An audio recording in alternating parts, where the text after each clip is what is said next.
Hello, everyone. My name is Chelsea Matthew, and my topic that I chose was about bullying. So I'll start right off with what the definition of bullying is. So, bullying is an ongoing and deliberate misuse of power in relationships through repeated verbal, physical, or social behavior that intends to cause physical, social, and/or psychological harm. It can involve an individual or a group misusing their power or perceived power over one or more persons who feel unable to stop it from happening. Bullying can happen in a person online via various digital platforms and devices, and it can be obvious, overt, or hidden, covert. So, bullying behavior is repeated or has the potential to be repeated over time. So, for example, through sharing of digital records. Bullying of any form or for any reason can have immediate, medium, and long term effects on those involved, including bystanders. Single incidents or conflict or fights between equals, whether in person or online, are not defined as bullying. So there are four types of bullying. I'm going to give you those four types of bullying and the definition and example of them. So there's the four types, which one of them is physical, which examples include hitting, pushing, shoving, or intimidating or otherwise physically hurting another person, damaging or stealing their belongings. It includes threats of violence as well. There's verbal or written bullying behavior, which examples includes name calling or insulting someone about an attribute, quality, or personal characteristic. There's social behavior and bullying, sometimes called relational or emotional bullying. Examples include deliberately excluding someone, spreading rumors, sharing information that will have a harmful effect on the other person and or damaging a person's social reputation or social acceptance. There's the last but not least, which is cyberbullying, which is any form of bullying behavior that occurs online or via a mobile device. It can be verbal or written, and it can include threats of violence as well as images, videos, and or audio. So some specific forms of bullying would be racist bullying, which means belittling, mocking, intimidating, or shaming someone because of their physical appearance, ethnic background, religious or cultural practices, and or the way they dress or talk. And then there is also homophobic and transphobic bullying. Bullying on the basis of sexuality of gender expression. It can include physical violence, cyberbullying, name calling, exclusion, jokes, and or sexual harassment. It is a common experience for young people who are the same sex attracted, gender diverse, or for those who may not behave according to gender stereotypes. Many lesbian, gay, bisexual, transgender, and intersex students may not feel confident or safe enough to tell someone about being bullied, especially if they have disclosed their sexuality or gender identity to friends, family, or teachers. So, what is not bullying? There are also some behaviors which, although they might be unpleasant or distressing, but it is not bullying.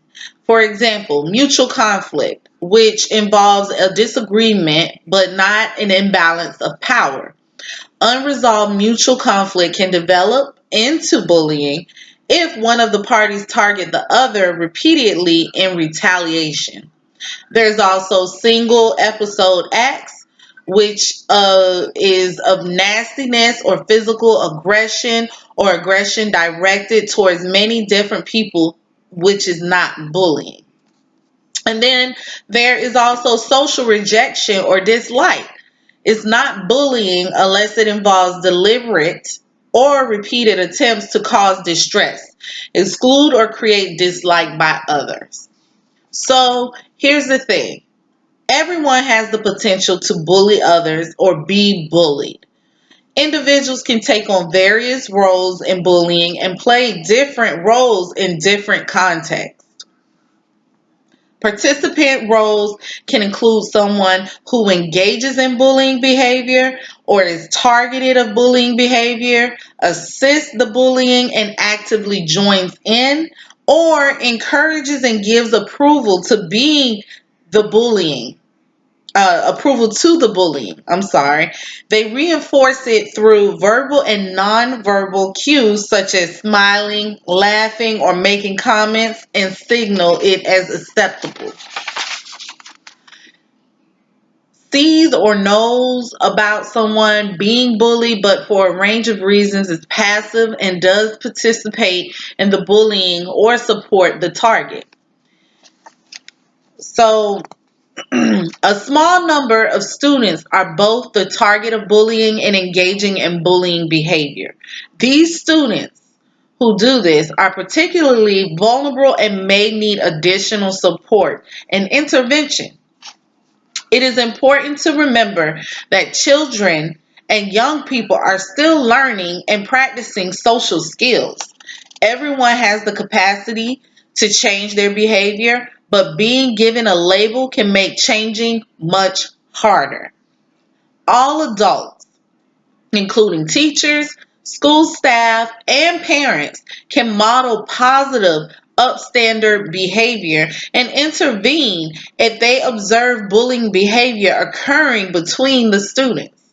Standing by and doing nothing or leaving students to sort it out themselves sends the message to the whole school community that the bullying behavior is being condoned.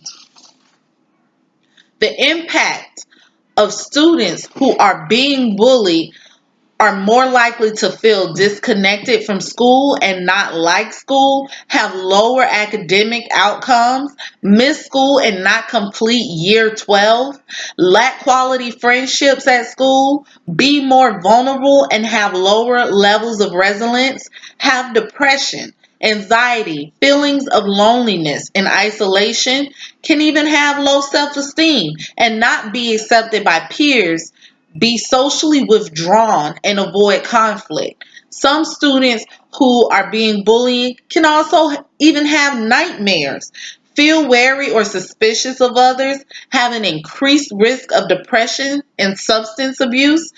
And the reasons why a person may be at risk of suicide are extremely complicated. In extreme cases, targets of bullying and students who are both targets have engaged in bullying behavior have a higher risk of suicide. So, no school district is immune to bullying and threats of violence.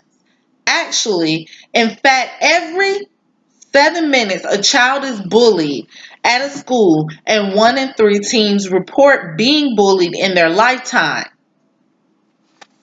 Bullying may be physical, verbal, or a pattern is repeated over time involving an imbalance of power. Bullying prevention has become a major focal point for school districts, staff, and parents over the last few years. And many states have even created laws nowadays to help stop bullying. But many school districts are still seeking solutions to help preventing bullying within their district. So, some recommendations as educators that can implement to improve the prevention efforts when it comes to bullying would I would suggest implement a school-wide program where all staff cooperates towards the common goal of reducing bullying. Survey students to determine the extent and the nature of the problem, and to solicit student recommendations to reduce bullying. Recognize the lesbian, gay, bisexual, and transgender youth are an often target of bullying, and increase support for those students. Implement programs designed to reach bystanders and to gain a commitment from them to take action to stop bullying instead of standing by and allowing bullying to take place.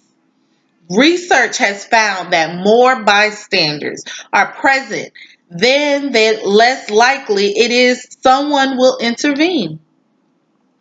It has also been suggested that the term bystander is too passive and it should be replaced with the term witness, as the term implies a responsibility to at least document what you've observed.